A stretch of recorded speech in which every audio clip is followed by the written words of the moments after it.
Hey everyone, आज हम देखने वाले हैं एडुडी टेस्ट सीरीज़ पर अवेलेबल टॉपिक परसेंटेज के सेट 7 को, जिसके अंदर टोटल 10 क्वेश्चंस हैं और एक एक करके हम सारे क्वेश्चंस को डिस्कस करेंगे। तो इसमें हमारा फर्स्ट क्वेश्चन कहता है कि 2 litre of pure alcohol is added to 6 litre 40% alcohol solution. The percentage of water in the solution is. So basically यहाँ पे क्वेश्चन कह रहा है कि 2 लीटर प्योर अल्कोहल 6 लीटर के सोल्यूशन में ऐड किया गया, जिसमें से 40% जो है वो अल्कोहल है। तो हमें इस टोटल सोल्यूशन में वाटर की कितनी परसेंटेज है वो निकालनी है। तो सबसे पहले तो हम ये देखेंगे कि इस 6 लीटर सोल्यूशन में अल्कोहल की कितनी मात्रा है, लाइक कितने लीटर्स अल्कोहल प्रेजेंट है। तो 6 लीटर के सोल्यूशन में हमें कहा गया कि 40% अवेलेबल है। तो यहाँ पे हमने 6 लीटर का 40% निकाला, जिससे हमें मिला 2.4 लीटर्स, यानी कि उस 6 लीटर के सोल्यूशन में 2.4 लीटर्स अल्कोहल ऑलरेडी प्रेजेंट था। तो अब इस 6 लीटर के सोल्यूशन में फिर वाटर कितना प्रेजेंट हुआ, तो 6 - 2.4 जब हमने किया तो हमें मिला 3.6, यानी कि इस 6 लीटर के सोल्यूशन में 2.4 लीटर्स अल्कोहल था और 3.6 लीटर्स वाटर था। अब कह रहा है क्या क्वेश्चन कि इसके बाद हमने 2 लीटर और अल्कोहल इसमें ऐड किया, तो टोटल सोल्यूशन कितने का हुआ, वो हुआ 8 लीटर्स का। टोटल सोल्यूशन का वेट वो हुआ 8 लीटर्स का, जिसमें से हमें अल्कोहल पता है पहले था 2.4 लीटर्स। अब हमने फिर इसमें 2 लीटर्स अल्कोहल ही ऐड किया है, तो टोटल अल्कोहल की वेटेज कितनी हुई, यानी कि 2.4 + 2 = 4.4 लीटर, यानी कि अभी 8 लीटर्स के सोल्यूशन में 4.4 लीटर अल्कोहल प्रेजेंट है और 3.6 लीटर वाटर प्रेजेंट है। तो हमें निकालना क्या है कि amount of water in 8 litre solution. तो हमें पता है कि इस 8 लीटर सोल्यूशन में भी 3.6 लीटर ही वाटर है, तो परसेंटेज वाटर का कितना होने वाला है, तो 3.6 जो कि वाटर की परसेंटेज है बाई टोटल अमाउंट, यानी कि 8 × 100 परसेंटेज में कन्वर्ट करने के लिए। तो जब हमने इसको सॉल्व किया तो हमें मिला 45, यानी कि इस 8 लीटर सोल्यूशन में 45% वाटर अवेलेबल है। तो ये था क्वेश्चन नंबर 1। अब हमारा क्वेश्चन नंबर 2 है कि a father increases pocket money of his son by 20%। If son gets ₹300 after increase, find his pocket money before increase. तो ऑब्वियसली कोई एक बच्चा है जिसको उसके पापा उसके पॉकेट मनी में 20% बढ़ा रहे हैं। तो बढ़ने के बाद कह रहा है क्वेश्चन कि बढ़ने के बाद उसकी पॉकेट मनी 300 हुई। तो बढ़ने से पहले उसकी पॉकेट मनी क्या थी, या फिर ओरिजिनल उसकी पॉकेट मनी क्या थी। तो सबसे पहले तो हम उसको x मान लेंगे, क्योंकि हमें तो पता ही नहीं है कि कितने में से कितना बढ़ा। तो हमने बढ़ने से पहले या फिर ओरिजिनल उसकी पॉकेट मनी को x माना। अब हमें पता है कि 20% जो रेज हुआ उसकी वैल्यू है 300। तो जो x माना हमने उसका 20% बढ़ा, ठीक है। तो उसका 20% बढ़ने के बाद जो ओरिजिनल था उसमें ऐड हुआ, तब जाके उसकी वैल्यू हुई 300। तो जब हमने एक इक्वेशन फॉर्म किया यहाँ से कि x + 20% ऑफ x गिव्स 300। तो जब हमने इसको सॉल्व किया, यानी कि x + 20/100 × 100 = 300, जिससे हमें मिला x + x/5 = 300। और फिर हमने फर्दर जब इसको सॉल्व किया तो हमें मिला 6x। ये जो LCM डिनोमिनेटर में 5 था वो राइट साइड में जाने के बाद मल्टीप्लाई हुआ, यानी 300/5। और अब ये हमने क्रॉस मल्टीप्लिकेशन से जब x की वैल्यू फाइंड की तो हमें मिली 250 रुपीज़। 250 कैसे, 300 × 5 / 6। 6 से 300 50 टाइम्स में कैंसिल होगा और 50 × 5 गिव्स 250 रुपीज़, यानी कि ओरिजिनल मनी थी उसके पास 250 रुपीज़, जिसमें 20% जब इंक्रीमेंट हुआ तो उसको पॉकेट मनी मिली 300 रुपीज़। सो ये था हमारा क्वेश्चन नंबर 2। अब हमारा क्वेश्चन नंबर 3 है कि 2 persons A and B get the same salary. Their basic pay are different. Their allowance are 65% and 80% of the basic pay, respectively. What is the ratio of the basic pay? सबसे पहले तो हम ए और B जो दो person हैं उनकी salaries को एक्स और वाई मानते हैं. उसके बाद हमें क्वेश्चन में गिवन है कि ए की सैलरी जो है वो बी की सैलरी के बराबर है. तो आगे हमें क्वेश्चन में कह रहा है कि the allowance are 65% and 80% of the basic pay. तो जो ए की सैलरी है उसका अलाउंस एक्स यानी कि ए की जो सैलरी है उसका अलाउंस जो है 65% है उनके बेसिक पे से. In the same way B की जो सैलरी है उनके बेसिक पे से उनको 80% अलाउंस है. तो एक्स जब हमें पता है कि सैलरी हमें इक्वल है ए और बी दोनों की, तो सैलरी क्या होगी, जो उनको जो सबसे पहले तो हमने एक्स माना प्लस जो कि उनकी अलाउंस है जो कि वो खर्च कर सकते हैं, उसको जब हम ऐड करेंगे तो जो इक्वेट होके आएगा in the same way B की सैलरी में भी कि बी की जो सैलरी हमने वाई मानी है प्लस उस जो 80% उनको अलाउंस है खर्च करने का उनके बेसिक पे से, जब हम उसको ऐड करेंगे तो हमें उनकी सैलरी मिल जाएगी. तो और हमें पता है कि दोनों की सैलरी जो है वो इक्वल है. तो यहाँ से हमने एक इक्वेशन फॉर्म किया which is x plus 65% of x gives या equal to y plus 80% of y. तो x plus 65/100 multiplied by x is equals to y plus 80/100 multiplied by y gives 165x is equals to 180y. यहाँ से हमें x और y के form में ratio भी मिल गई कि x बाई वाई जो हुआ 180/165. ठीक है. तो हमने जब इसको फर्दर और इसको सिंप्लीफाइड फॉर्म में लिखा तो हमें एक वैल्यू एक सिंपलेस्ट फॉर्म मिली विच इज़ 12/11 और ये हमारा बन गया रेशियो. हमें क्वेश्चन में पूछा था कि ए और बी दोनों के बेसिक पे की रेशियो निकालनी है, तो हमें मिल गया कि ए और बी की रेशियो कितनी हुई बेसिक पे की 12:11. तो ये था हमारा क्वेश्चन नंबर 3. अब हमारा क्वेश्चन नंबर 4 है कि Ravi had 5 subjects in his final examination.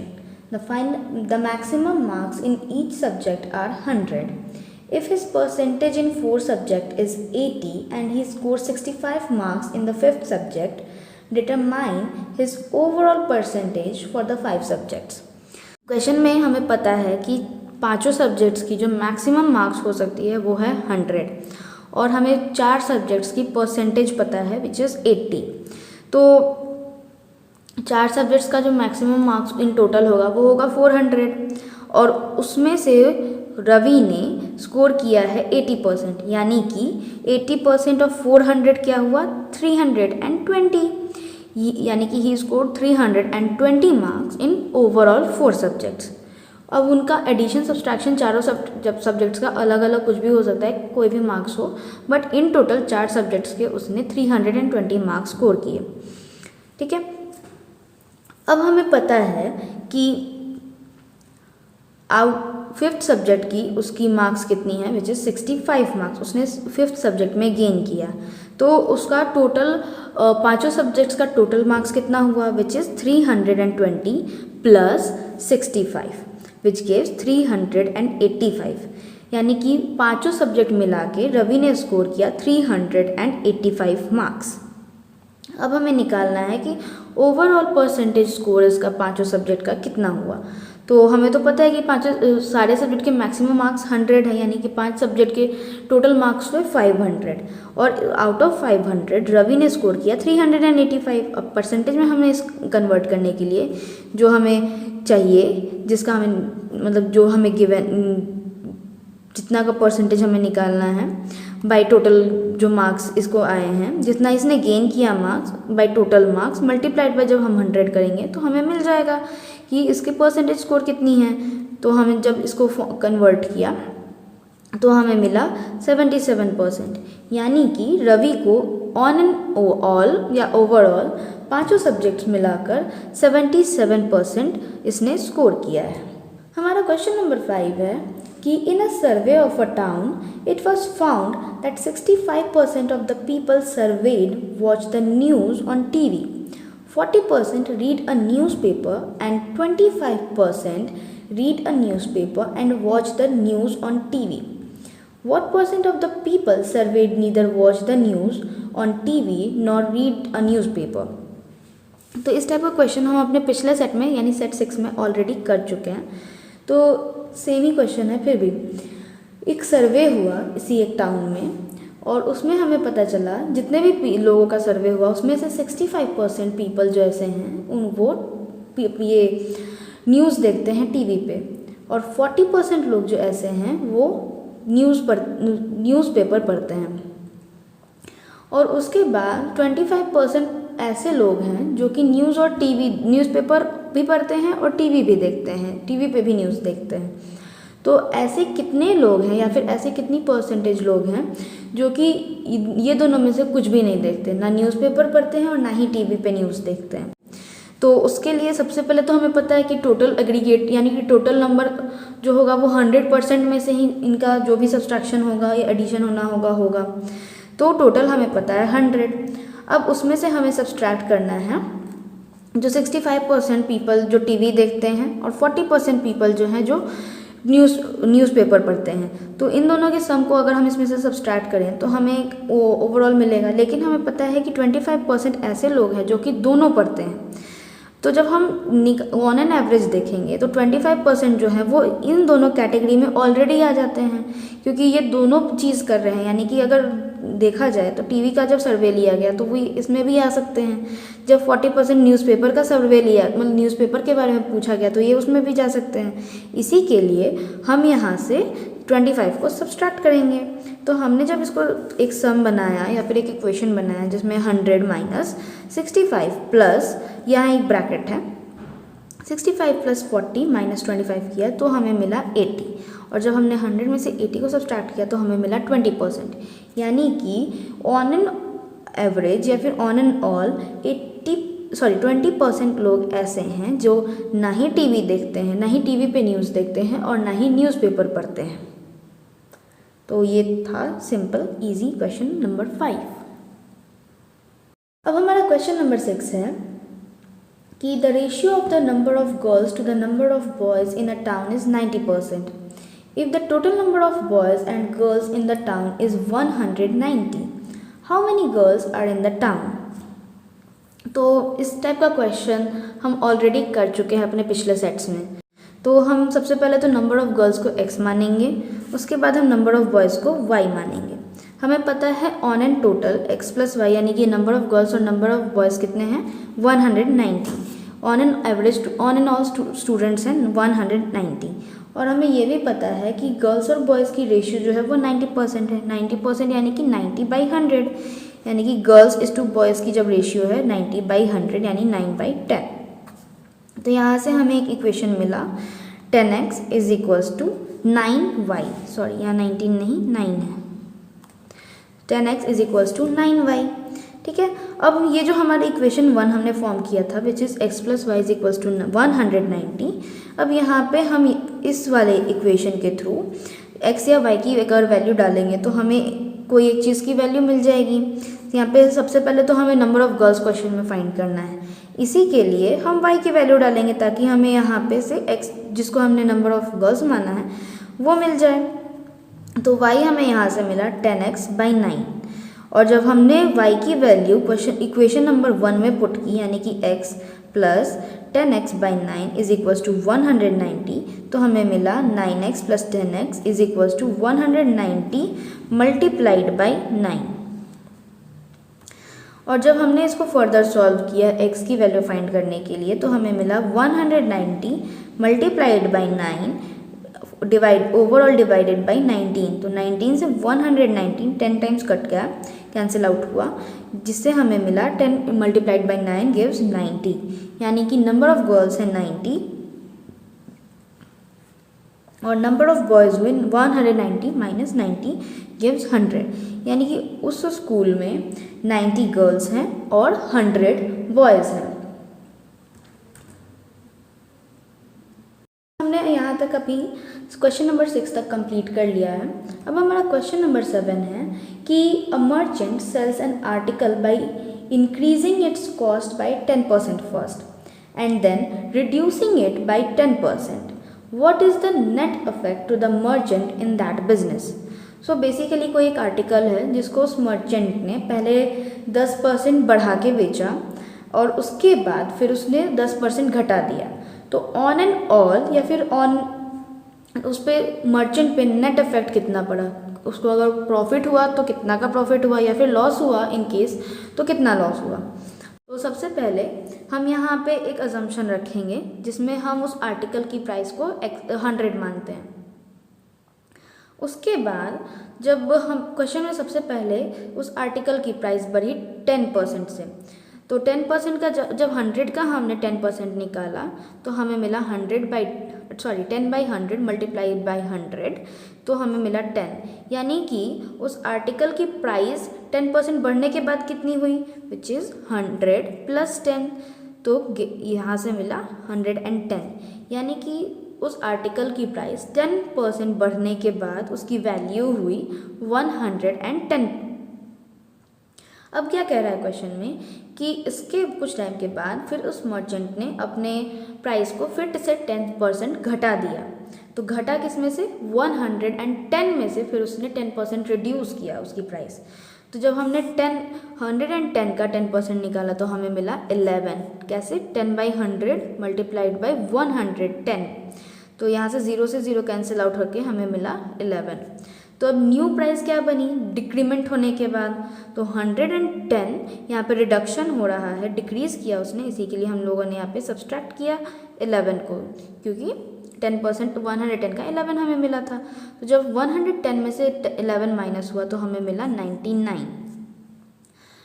अब यहाँ पे देखने वाली बात यह है कि हमने स्टार्टिंग में अजम्पशन क्या रखा था उस आर्टिकल की प्राइस का, विच इज़ 100 रुपीज़, और घटने पहले बढ़ा 10% फिर घटा 10%, तो इसके बाद हमें ओवरऑल वैल्यू क्या मिली 99, यानी कि मर्चेंट को यहाँ पे लॉस हुआ, 1 रुपये का यहाँ पे उसने लॉस देखा, यानी कि परसेंटेज लॉस कितने क्या बनी, पहले तो ऑब्वियसली जो हमने 100 माना था और उसके बाद अजम्पशन उस जब घटा बढ़ा दोनों चीज़ होने के बाद क्या मिली 99, तो जब हमने इसका डिफरेंस निकाला तो हमें मिला 1 रुपीज़ का डिफरेंस आ रहा था। तो जो डिफरेंस है बाय टोटल जो हमने एजम्पशन रखा था मल्टीप्लाइड बाय 100, जिससे हमें मिली 1%, यानी कि ऑन एंड ऑल मर्चेंट को 1% का लॉस हुआ, यहाँ पे नेट इफेक्ट मर्चेंट पे हुआ 1% लॉस।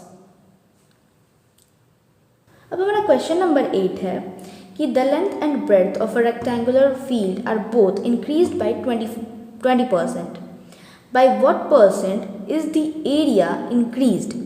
तो यहाँ पे क्वेश्चन क्या कह रहा है कि लेंथ और ब्रेड्थ जो है एक रेक्टेंगुलर फील्ड की वो 20% के रेट से बढ़ रही है, तो एरिया कितने % बढ़ेगा। पहले तो हम इनिशियली कंडीशन लेते हैं। इनिशियल कंडीशन में हमने लेंथ को स्मॉल l से डिनोट करेंगे और ब्रेड्थ को स्मॉल b से हमने डिनोट किया या फिर मान लिया कि इनिशियल लेंथ हमने स्मॉल l मानी और इनिशियल ब्रेड्थ हमने स्मॉल b मानी। तो इनिशियल एरिया क्या हुआ, which is small l into small b, क्योंकि एरिया का फॉर्मूला क्या होता है, लेंथ इंटू ब्रेड्थ। तो यहाँ से हमें इनिशियल एरिया मिला which is small l into small b। After increasing अब हम केस देखेंगे जिसमें हमें पता है कि लेंथ और ब्रेड्थ दोनों 20% बढ़ रहा है। तो लेंथ आफ्टर इंक्रीजिंग नया लेंथ क्या हुआ, तो l plus 20% of l which gives l plus 20/100l। जब 20 से हमने 100 को कैंसिल आउट किया तो बचा 5, यानी कि l प्लस 1/5 l/5 या 1/5l किया हमने तो हमें मिला 6l/5। तो आफ्टर इंक्रीजिंग लेंथ की वैल्यू हुई 6l/5, ब्रेड्थ भी 20% ही बढ़ रहा है तो ब्रेड्थ की भी वैल्यू बनेगी 6b/5। यहाँ पे l नहीं, यहाँ पे b होगा क्योंकि हमने ब्रेड्थ को माना है b। तो यहाँ पे ब्रेड्थ बढ़ के हुआ 6b/5। तो यहाँ पे अब हमारा न्यू एरिया क्या बनेगा, which is length into breadth. तो हमारा न्यू एरिया बना 6l/5 multiplied by 6b/5 gives 36/25 multiplied by length into breadth, यानी कि small l into small b। अब क्या हो रहा है कि हमें देखना है कि कितना एरिया में बढ़ा, मतलब इंक्रीज़ कितना हुआ एरिया इनिशियल कंडीशन से। तो कितना इंक्रीज़ हुआ तो हम लोग जो फाइनल वैल्यू आई और उसमें से हम लोग फिर क्या करेंगे, इनिशियल वैल्यू को सब्सट्रैक्ट करेंगे। तो जब हमने 36/25 LB को 36 LB बाई 25 को हमने इनिशियली LB से सब्सट्रैक्ट किया, हाँ दोनों का सब्सट्रैक्शन जब किया तो हमें वैल्यू मिली 11 LB बाई 25। अब हमें निकालना है कि कितना परसेंट एरिया में इंक्रीमेंट हुआ। तो हमें पता है कि इतना 11 LB बाई 25 बढ़ा, इसी के लिए हमारी न्यूमरेटर वैल्यू हुई 11 LB बाई 25 और इनिशियली जो हमने एरिया माना था वो था हमारा LB। इनिशियल कंडीशन के हिसाब से हम देख रहे हैं कि कितना बढ़ा कितना घटा, तो उसके लिए डिनोमिनेटर में आएगा LB और उसके बाद हमें परसेंटेज निकालना है, तो ऑब्वियसली हम 100 से मल्टीप्लाई करेंगे। तो यहाँ पे LB और LB एक दूसरे को कैंसिल आउट करेंगे, उसके बाद हमारे पास आएगा वैल्यू 11/25 मल्टीप्लाइड बाई 100, जिससे फिर से 25 से हम 100 को कैंसिल आउट करेंगे तो हमें मिलेगा वैल्यू 4 और मल्टीप्लिकेशन करने के बाद हमें मिला 44। यानी कि जब लेंथ और ब्रेड दोनों 20% इंक्रीज हो रहे हैं तो एरिया में इंक्रीमेंट हो रहा है 44%। ये था हमारा क्वेश्चन नंबर 8। अब हमारा क्वेश्चन नंबर 9 है कि a person while buying a dress on sale spends ₹45 and saves ₹5। What is the percentage of his saving. तो ये तो छोटा सा क्वेश्चन है, हमें कितना उसने जो सेव किया विच इज़ ₹5 उसका परसेंटेज निकालना है। ₹5 सेव किया टोटल, सबसे पहले तो स्पेंड उसने 45 किया प्लस 5 उसके पास बच गया, तो टोटल क्या हुआ 45 प्लस 5 और मल्टीप्लाइड बाई 100 क्योंकि हम परसेंटेज निकाल रहे हैं। तो 5/50 मल्टीप्लाइड बाई 100, यहाँ से 50 ने 100 को 2 टाइम्स में कैंसिल आउट किया तो हमें मिला 10%। यानी कि उस पर्सन ने अपना जो भी ड्रेस खरीदा उससे उसने 10% अपना सेव किया। तो अब हमारा आ चुका है लास्ट एंड फाइनल क्वेश्चन, जो कहता है कि the price of an article has been reduced by 25%। In order to restore the original price the new price must be increased by. तो कोई एक आर्टिकल है जिसका प्राइस कुछ भी था, उसमें से कैसे भी करके 25% रिड्यूस हो गया। तो अब सीन क्या है कि हमें उसका ओरिजिनल प्राइस फिर से चाहिए, हमें रीस्टोर करना है ओरिजिनल प्राइस को। तो हम जो रिडक्शन हुआ है उसमें कितना और इंक्रीज़ करेंगे तो ताकि हम ओरिजिनल प्राइस को टच कर सकते हैं, कितना परसेंट हम इंक्रीज़ करेंगे जिससे हम ओरिजिनल प्राइस को टच कर सकते हैं। सबसे पहले हम यहाँ पे भी एक अजम्पशन लेंगे कि यहाँ पे उस आर्टिकल की जो प्राइस थी वो थी ₹100, ठीक है। तो न्यू प्राइस क्या हुई आफ्टर रिडक्शन, तो 100 माइनस 25% ऑफ 100। अगर जो भी हमें प्राइस निकालनी है तो 100 में से हम अगर 100 का 25% सब्सट्रैक्ट करेंगे तो हमें पता चल जाएगा कि कितना रिडक्शन हुआ है, कितनी वैल्यू रिड्यूस हुई है। तो 100 में से जब हमने 25% का 100 का 25% निकाला और उसके बाद 100 से सब्सट्रैक्ट किया तो हमें वैल्यू मिली 75। यानी कि 75 जो हुआ न्यू प्राइस था हमारा, रिड्यूस 25% रिड्यूस होने के बाद। तो ओवरऑल हमारे पास ₹100 का वो आर्टिकल था जिसमें से 75% रिड्यूस हुआ। तो हमें और कितना बढ़ाना होगा जिससे कि हम ओरिजिनल प्राइस को टच कर सकते हैं। तो अगर हम 100 में से 75 को सब्सट्रैक्ट करेंगे तो हमें मिलेगा 25%। यानी कि हमें ₹25 इन द सेंस रुपीज़, अगर हम ₹25 अगर उस आर्टिकल की वैल्यू और बढ़ा दें तो हम ओरिजिनल वैल्यू को टच कर सकते हैं। तो अब हमें कितना परसेंटेज बढ़ाना है, तो हमें बढ़ाना कितना परसेंटेज है विच इज़ 25/75। 75 यहाँ पे क्यों, क्योंकि हमें 75 का फिर 25% बढ़ाना होगा जिससे हम ओरिजिनल वैल्यू को टच कर सकेंगे। तो हमने जब इसको मल्टीप्लाइड बाई 100 तो ऑब्वियसली हम 100 परसेंटेज में वैल्यू निकाल रहे हैं तो हमें 100 से मल्टीप्लाई करना है। तो जब हम इसको सॉल्व किया तो हमें मिला 100/3 क्योंकि 25 जो है वो 75 को 3 टाइम्स में कैंसिल आउट करेगा। तो परसेंटेज बनी 100/3%। और जब हमने इसको फ्रैक्शन फॉर्म में सॉल्व किया तो हमें मिली 33/1/3%। ये था हमारा on and all question number 10। तो इसी के साथ हम लोगों ने एक एक करके सारे 10 क्वेश्चंस को डिस्कस कर लिया है। इन केस आपको कोई भी कन्फ्यूजन या प्रॉब्लम हो या समझने में कोई परेशानी हो तो आप हमारे कमेंट सेक्शन का यूज़ करके हमसे क्वेश्चंस पूछ सकते हैं। Till then, thank you so much for watching.